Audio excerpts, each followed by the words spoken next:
The parents who sacrificed everything now live in an old-age home. He sold his kidney to pay for his son's wedding. She skipped meals for 11 years so her daughter could go to college. Today, he eats alone in room 7 of a government old-age home. She hasn't received a phone call in 11 months. This is not a story someone made up. This is happening right now, in your city, on your street, possibly in your own family, and nobody is talking about it. Today we're going to talk about it. Before we go further, let's destroy the first assumption most people make. These are not parents who failed. They are not poor. They are not uneducated. They are not people who were cruel or cold or absent. According to a landmark survey by HelpAge India, over 50% of abandoned elderly parents were the primary financial providers of their families for decades. Government school teachers, factory supervisors, small business owners, retired clerks, middle class, hardworking, devoted. The United Nations Population Fund estimates that in India alone, over 20 million elderly people currently live in neglect or effective abandonment. Pakistan and Bangladesh show parallel trajectories. This is not a rare tragedy. This is a pattern. And the parents it happens to most are the ones who gave the most. They didn't fail their children. They succeeded. They gave everything. And that, as we'll see, was their greatest vulnerability. Let's talk about what these parents actually gave up. Specifically, factually, without drama. Because the numbers are more devastating than any emotional music could ever be. Across South Asia, parents are culturally expected to fund their children's education, their weddings, and often their first homes. Many liquidate their entire provident funds, their only retirement safety net, to do this. A 2022 study by the AgeWell Foundation found that nearly 65% of elderly parents in India had transferred significant assets, property, savings, gold, to their children before reaching old age, not as a gift freely given, but because the child asked, because culture demanded, because saying no felt like failing as a parent. One documented case, a retired postal worker in Lucknow took a personal loan at 62 years old, 62, to fund his son's wedding reception. He spent 4 years repaying it from his pension. His son migrated to Canada the following year. Mothers who delayed their own cancer screenings because the hospital visit would cost money the family needed elsewhere. Fathers who worked 10 years past retirement age because the son's business needed capital. Bodies worn down, not by laziness, but by love weaponized by expectation. This one is never discussed. These parents gave up who they were. The mother who wanted to be a tailor, but spent 30 years cooking for everyone else. The father who dreamed of going to his hometown every summer, but never went because the children had school, then exams, then weddings, then their own children. The trips never taken. The friendships that faded because there was no time. The version of themselves they quietly buried so their children could flourish. They didn't just sacrifice money, they sacrificed time. Dreams, health, self, and then, when the children were flourishing, they were asked to leave. This is the part most people don't understand. Nobody wakes up and decides to abandon their parents in a single moment. It doesn't happen that way. It happens in 4 stages. Phone calls become less frequent. Visits get shorter. Excuses multiply.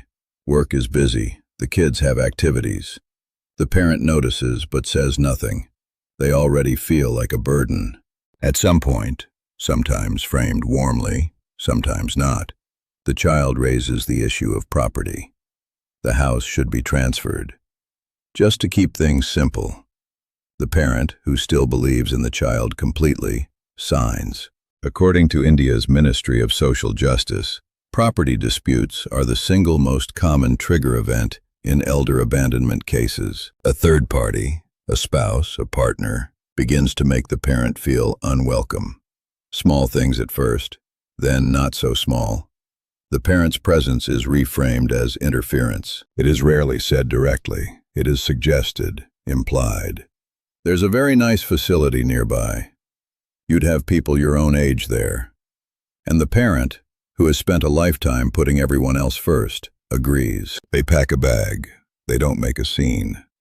Because even now, They don't want to be a burden. Let's go inside. Not the glossy brochure version, the real one. In government-run old-age homes, 2 to 4 residents share a room. Staff are underpaid and overstretched. The walls are institutional. The food is functional. Time moves differently here, slower and somehow heavier. In mid-range private facilities, the rooms are cleaner. Some have televisions, some have gardens, but the defining feature in every single one is the silence between people. Residents with fully charged smartphones, nobody calling. Elder care psychologists have a term for what these residents experience. They call it dignity grief, the specific acute pain of knowing you are still capable of wisdom, love, contribution, and warmth, but being treated every single day as a problem that has been managed. The daily routine in most facilities is identical. Wake up, breakfast, sit, lunch, sit, dinner, sleep, repeat. No purpose, no role, no identity beyond resident. A 2020 clinical study published in the journal Age and Aging found that elderly people who receive no regular family visits experience measurably accelerated cognitive decline. Isolation doesn't just feel like dying. Biologically, it accelerates it. But here is the detail that will stay with you longer than any statistic. In facilities across India, elder care workers report the same observation. Many residents keep a packed bag near their bed, not because they're leaving. Nobody is coming to take them. They keep it packed because it makes them feel in some small way like someone still might. A great injustice would be to end the story there, because the truth is more complicated than a villain and a victim. Some children, many children, carry genuine guilt.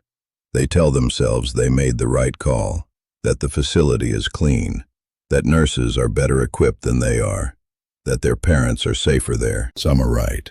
Some are lying to themselves. The economic pressures on younger families today are real.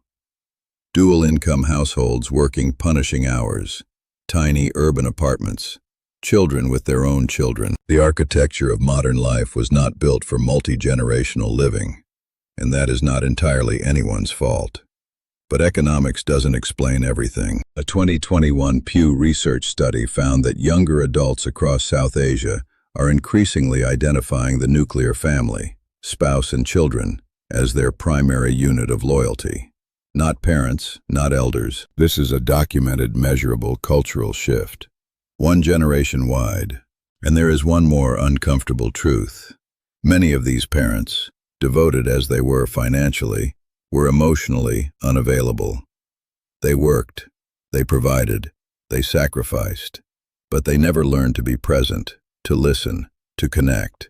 Children raised on provision but not presence sometimes don't feel the pull of reciprocal duty, because the emotional bond was never fully built. This does not make abandonment right, but it makes it human. And understanding why it happens doesn't make the empty room in the old age home any less empty. The world has begun to notice. India passed the Maintenance and Welfare of Parents and Senior Citizens Act in 2007, which legally obligates children to financially support their parents. China went further, passing a law that requires adult children to visit their elderly parents regularly. Japan created an entirely new government ministry, the Ministry of Loneliness. Organizations like Help Age India, the Age Well Foundation, and Pakistan's EDI Foundation run shelters, legal aid, and outreach for abandoned elders. But here is the brutal gap in all of this. Laws exist. Enforcement is nearly zero, because most parents will never file a complaint against their own child. Not because they don't know their rights, but because they are still, even after everything, trying to protect the child who abandoned them. That is the depth of what we are dealing with. So where does this leave us? Let's ask the real question, the one this whole video has been building toward. When did care become conditional? When did love become a transaction, where parents invest, children withdraw, and the account closes when the balance runs out? Here is a documented psychological fact, not a moral argument. Adults who maintain meaningful relationships with their aging parents, who visit, who call, who show up, report significantly higher levels of life satisfaction, stronger sense of purpose, and lower rates of depression and anxiety in their own later years. Caring for your parents is not a sacrifice that diminishes you. It is one of the few things that research consistently shows builds you. And there is the legacy question that nobody asks out loud. Your children are watching you right now, today. They are learning what family means. They are learning what parents are worth. They are writing the template they will one day use when you are old. The story you tell your children about their grandparents, through your actions, not your words, is the story they will eventually tell about you. Somewhere tonight, in a room with a steel bed and fluorescent light, an old man is looking at a photograph. His son's wedding day. Everyone is smiling. He has looked at this photograph every single night for 3 years. He doesn't look at it with anger. He looks at it with love. That is the thing about these parents that their children may never fully understand. They never stopped. They never stopped being your parent, even here, even now, even after everything. The only question, the one that will follow you home tonight, the one you'll think about before you sleep, is this. Did you ever truly start being their child? Pick up the phone. Not tomorrow, tonight. If your parents are in your life, call them. If they are not, carry them.